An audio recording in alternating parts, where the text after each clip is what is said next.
en lisant, en écrivant. Le podcast de lecture versatile de Pierre Ménard.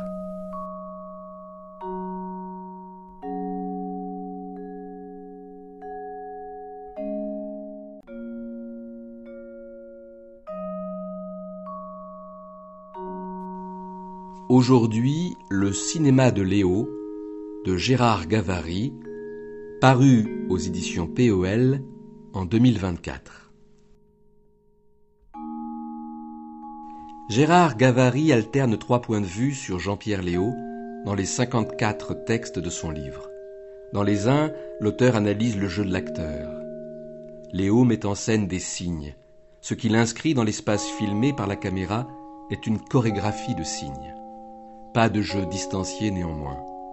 Dans les autres, il décrit dans l'ordre chronologique une ou plusieurs séquences de l'un de ses films, Les 400 coups, Baiser volé, La maman et la putain, J'ai engagé un tueur, etc., où l'acteur révèle une part de sa personnalité et de son talent.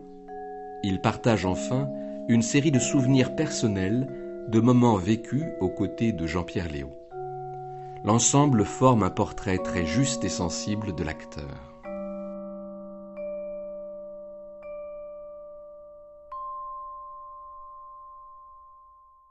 On a plaisir à retrouver d'un film à l'autre tel geste, telle mimique typique du Léaud qu'on connaît. Le bras qui s'élance pour ouvrir grand l'espace environnant, l'index qui se dresse, les hanches qui pivotent à l'improviste, ou un franc sourire par lequel tout à coup le visage s'éclaire.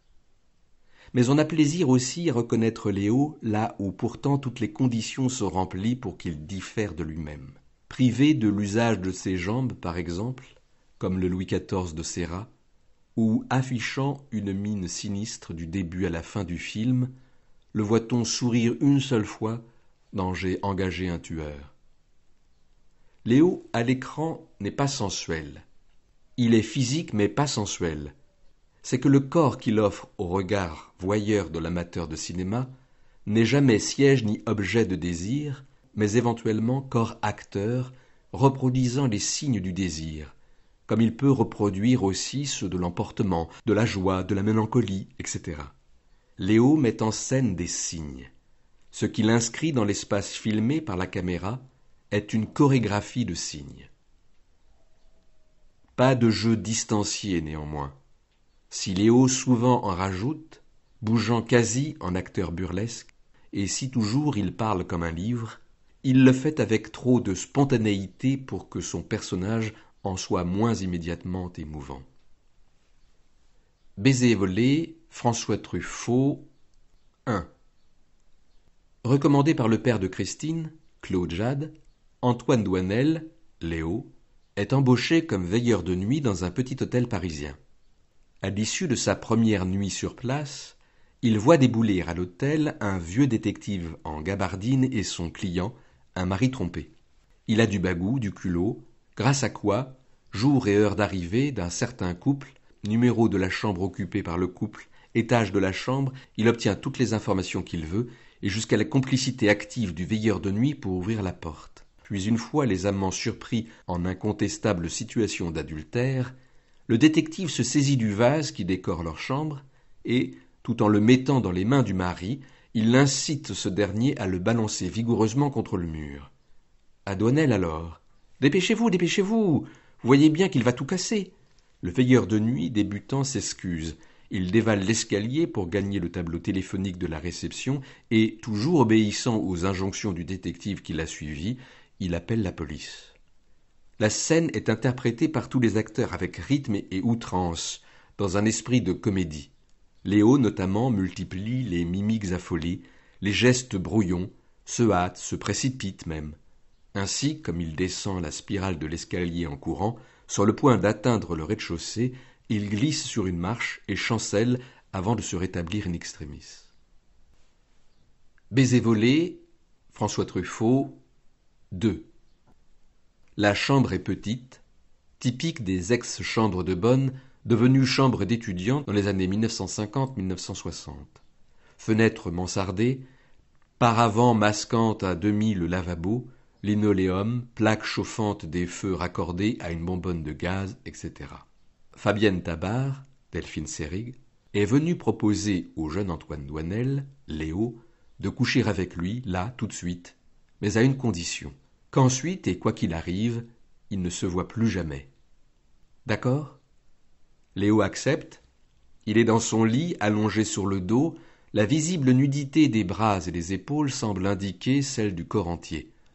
Cependant, il tient la couverture remontée jusque sous le menton, l'air moitié ravi, moitié mort de trouille.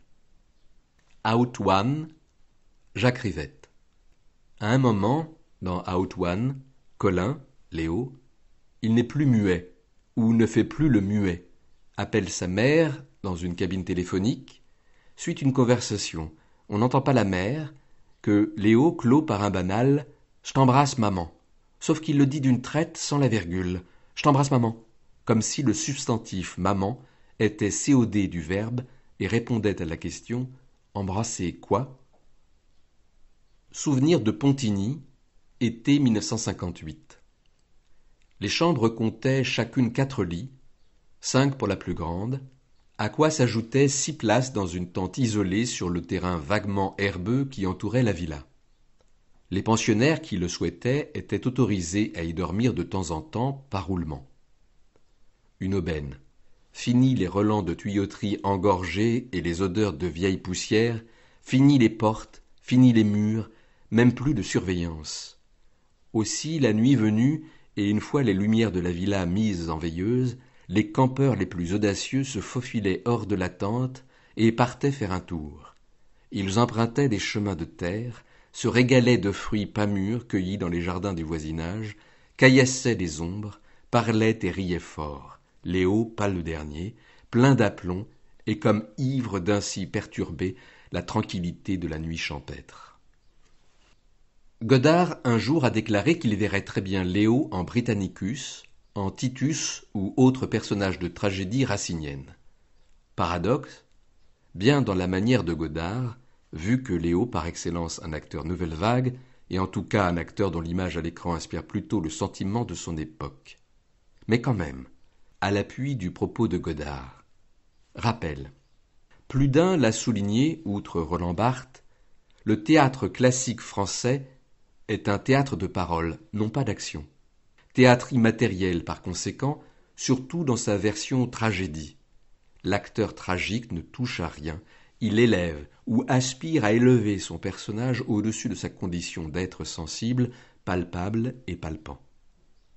En cela peut-être, oui, le jeu de Léo rejoint le classicisme, car c'est souvent qu'il frôle du bout des doigts un objet ou un épiderme au lieu de franchement le saisir ou franchement le caresser, qu'il lance avec furia la main vers une cible qu'elle n'atteindra qu'en douceur, qu'il amorce tel rapprochement, qu'il accomplit presque et soudain « stop ». On le voit faire ça dans nombre de films où il a joué, dirigés par Truffaut, Godard, Eustache, Skolimowski, Kaurismäki, Serra ou d'autres. Comme quoi, ce n'est pas une consigne du metteur en scène, mais, prémédité ou pas, un élan de l'acteur Léo. De même que les aspirants chanteurs, les aspirants comédiens apprennent à placer leur voix. Celle-ci, leur dit-on, doit venir du ventre pour être bien timbrée et résonner au mieux. La voix que fait entendre Léo dans les films vient-elle du ventre ? Pas du tout. Au contraire, il arrive qu'elle soit forcée, et qu'en essayant d'être plus sonore, elle monte dans les aigus et devienne voix de tête, sans compter ce léger voile qu'elle a gardé de l'adolescence, comme d'une mue inachevée. Une aventure de Billy the Kid, Luc Moulet. Léo, Billy the Kid, vient d'attaquer la diligence. Il en a tué le conducteur et tous les passagers, et il s'apprête à ouvrir un premier sac de billets de banque. Assis en tailleur, par terre, il avance les mains vers le sac, mais au moment où il va le toucher, ses bras ont un mouvement de recul en même temps que ses doigts s'écartent en éventail et se tendent, comme pour se dégourdir. Le geste est bref, à peine perceptible, mais il a lieu, c'est sûr. D'ailleurs, pas du tout un geste auquel on aurait pu s'attendre de la part d'un bandit de western. La maman et la putain, Jean Eustache, 1. On est dans un monde en noir et blanc depuis le début. Les rues de Saint-Germain-des-Prés sont en noir et blanc, les passants sont en noir et blanc, les 4L, les 404 et autres voitures de l'époque sont en noir et blanc. Et en noir et blanc aussi, les cafés. Importants les cafés dans La Maman et la Putain, presque autant que le lit. Véronica, Françoise Lebrun, buvait un verre à la terrasse des Deux Magots quand Alexandre, Léo, est passé par là. Ils se sont remarqués, ont peu après échangé 3 mots sur le trottoir, et là, c'est le lendemain ou le surlendemain. Véronica a rendez-vous au Flore avec une amie, mais Alexandre se pointe avant l'amie. A lieu alors un long tête-à-tête, filmé presque en temps réel et tout en chant contre chant.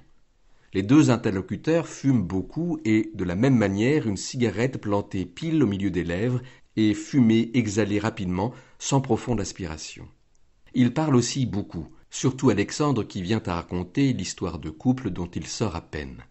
Lamentable, dira-t-il, employant le même mot que Belmondo dans À bout de souffle. Gilberte l'aimait, il ne l'aimait pas, ou croyait ne pas l'aimer. Elle lui apprend qu'elle est enceinte, il est furieux, s'en va, ressent tout à coup une grande tendresse pour elle et l'enfant qu'elle porte. Il fait alors demi-tour, mais trop tard, elle est partie, et d'ailleurs ne l'aime plus, ne veut plus le voir. « J'aurais préféré qu'elle se suicide, dit Alexandre. » Et bientôt il conclut. « Vous savez, le monde sera sauvé par les enfants, les soldats et les fous. » Le visage du parleur, du début à la fin de sa tirade, est filmé en gros plan fixe. Du coup, plus de place pour aucune autre partie du corps, ni donc pour aucun geste. Même pas celui, fréquent chez Léo, de serrer le poing et d'en faire subitement jaillir un index sentencieux, rien qu'un visage mobilisé par et pour la parole et la souffrance sentimentale qu'elle accompagne. La Maman et la Putain, Jean Eustache, 2. On est chez Marie, Bernadette Lafont, dans sa chambre, en léger surplomb de son lit, soit un large matelas posé à même le sol. Alexandre, Léo, est couché sur le ventre, nu sans doute, on ne voit que son torse, cadré serré. Prenant appui sur le coude gauche, il se redresse juste assez pour tendre le bras droit vers la bouteille de whisky et le verre posé à côté du matelas. Il se sert copieusement, puis rapprochant un second verre, qu'il fait ainsi entrer dans le champ, il l'emplit à son tour. Un léger zoom arrière élargit alors l'image, et on comprend, à la vue de Véronica couchée auprès d'Alexandre, que le second verre est pour elle. Souvenir de Pontigny, été 1958. Ce soir-là, sitôt le dîner terminé, les chaises du réfectoire avaient été transportées dehors et disposées en hémicycle dans l'herbe, face au recoin pauvrement gravillonné qui allait faire office de scène. Eut-il un speech du directeur? D'autres pensionnaires que Léo participèrent-ils au spectacle? Léo lui-même commença-t-il par d'autres poètes que Bainville et d'autres poèmes que celui-là? Seul persiste aujourd'hui dans la mémoire le moment où, grand geste halluciné en direction du gibet, regard fiévreux sur les pendus, souffle court, voix frémissante d'horreur, l'acteur débutant déclamait, mimait la célèbre ballade du verger du roi Louis.